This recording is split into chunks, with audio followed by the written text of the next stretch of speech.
tendió a ser en sí misma espectacular,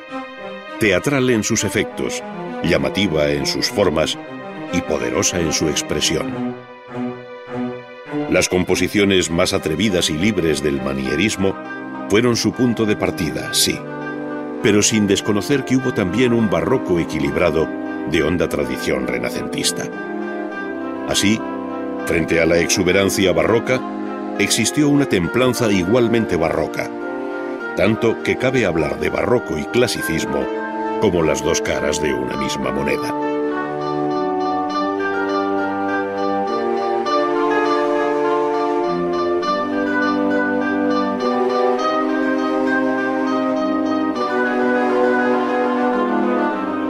En 1666, un pavoroso incendio destruyó buena parte de la ciudad de Londres, desapareciendo sus edificios más representativos, entre los que se encontraba la gran catedral gótica de San Pablo. Para su reconstrucción se llamó a Christopher Wren, a quien se encargó también el replanteamiento de la ciudad, donde la nueva catedral ocuparía un lugar privilegiado sobre el solar de la iglesia medieval desaparecida. El actual templo de San Pablo fue el resultado de un largo proceso en el que se barajaron gran número de ideas a través de planos y maquetas, destacando la conocida como el Gran Modelo, que se custodia en la propia catedral y cuya ejecución se terminó en 1673. Sin embargo, no sería este espectacular modelo ni otras propuestas ulteriores las que se llevarían a efecto, sino un último proyecto que data de 1675, en el que la planta de la catedral, siendo una obra del siglo XVII, venía a repetir la disposición de la incendiada catedral gótica. Cambiaba el estilo, sí, pero su disposición con el coro en la profunda cabecera era de clara estirpe medieval. En su amplia cripta encontraron reposo los restos del propio Wren, a quien seguirían entre otros artistas británicos, pintores como Reynolds, Turner o Blake. San Pablo de Londres, que sin duda se miró en San Pedro de Roma, es un ejemplo del rostro clásico de la arquitectura barroca, inspirada en modelos del Renacimiento, siendo su cúpula, solo externamente, un recuerdo de algunos proyectos de Bramante. La catedral estaba prácticamente terminada en 1698, a excepción de la fachada, con sus torres de recuerdos borrominescos, y el frontón con el gran relieve de la conversión de San Pablo, todo ello ejecutado en torno a 1705. Faltaba igualmente terminar la gran cúpula, la obra maestra de Wren, que finalizó su hijo en 1707. La aparente sencillez de su aspecto exterior encierra una compleja estructura barroca de bóvedas que permitiría crear interesantes juegos de luz y perspectiva, haciendo coincidir la forma arquitectónica con sus exigencias mecánicas. Su sabia construcción constituye uno de los hitos más notables de toda la historia de la arquitectura. La cúpula de San Pablo de Londres tenía su antecedente en lo visto por Wren en la iglesia de los Inválidos de París, obra de Gilles Arduin Mansart, donde el verticalismo de su ordenado volumen culmina con una cúpula de análoga complejidad interna, lo que explica el aparente doble tambor que deja ver exteriormente. La presencia de estas cúpulas sobrealzadas de tradición renacentista es una constante en un grupo de iglesias como la Val-de-Grâce y la Sorbona en París o la Salute de Venecia, hasta que su sólida geometría se rompió en manos de los más atrevidos arquitectos del siglo XVII, como fueron Borromini y Guarino Guarini. En sus manos, la forma exterior de la cúpula perdió interés para no ser sino mero resultado de las necesidades lumínicas del interior. Por ello, Guarini, en la iglesia de San Lorenzo y en la capilla del Santo Sindone de Turín, abrió numerosos huecos que a modo de ojos iluminaban el interior de un modo sorprendente. La cúpula había dejado de ser una superficie curva continua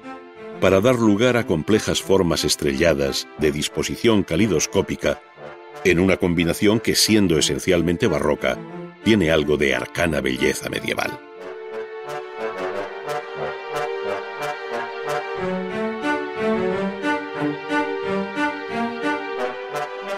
Siendo muy difícil traspasar aquellos límites formales y constructivos, la cúpula y la arquitectura toda recuperaron el equilibrio de antaño a comienzos del siglo XVIII en obras como la Iglesia de la Superga, también en Turín, proyectada por el abate Filippo Juvarra por encargo de Víctor Amadeo II de Saboya. Este reencuentro con el clasicismo que encabeza Juvarra y que, sin dejar de pertenecer al mundo barroco, resucita soluciones clásicas como los pórticos, columnas y frontones, se comprueba igualmente en la iglesia votiva de San Carlos Borromeo de Viena. Esta obra fue encargada al arquitecto Fischer von Erlach por el emperador Carlos VI en acción de gracias por haberse librado la ciudad de la peste de 1713. La cita erudita y clásica de las columnas, al modo de las de Trajano y Marco Aurelio en Roma, convive con una iglesia de planta oval, donde la contención decorativa incluye formas de clara tradición barroca, aunque muy lejos del recargado mundo formal de otras escuelas y maestros en estos epígonos del barroco en Europa.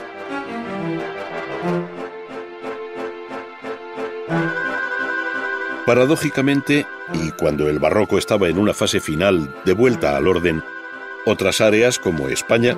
impulsaron su verdadera arquitectura barroca en pleno siglo XVIII. De ello son excelentes muestras tanto la fachada del Obradoiro de la Catedral de Santiago de Compostela, terminada por Casas y Novoa, como la más meridional fachada de la Catedral de Murcia, proyectada por Jaime Bort con una libertad compositiva sorprendente, donde no faltan detalles de claro perfil rococó. Otro tanto sucede en los países germánicos, donde abadías e iglesias de peregrinación como la de los 14 Santos de Baltasar Neumann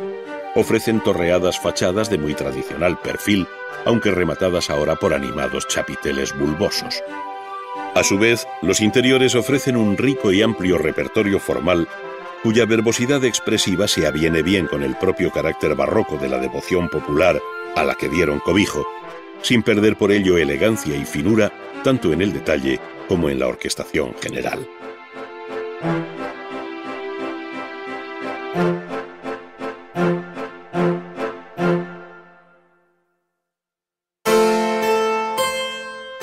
El espacio interior se ordena de modo original en favor del efecto general,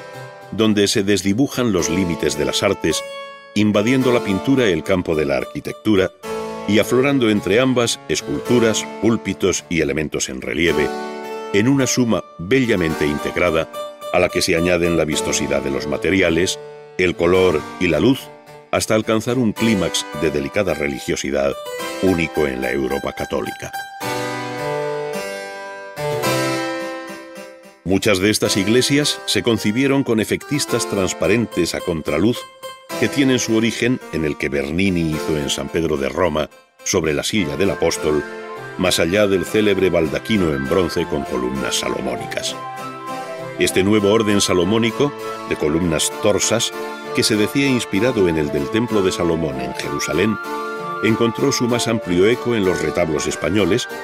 como el de San Esteban de Salamanca, una de las obras más conocidas de José Benito de Churriguera de finales del siglo XVII.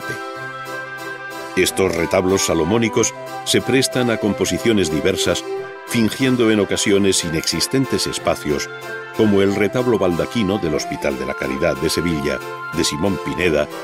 para albergar la escena del entierro de Cristo de Pedro Roldán. Si bien los retablos se hicieron en madera dorada, también existen ejemplos de bella arquitectura marmórea,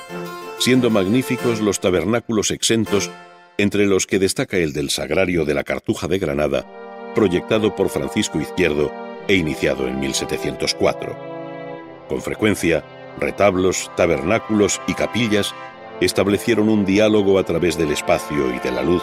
de tal forma que su belleza radica precisamente en su pura musicalidad.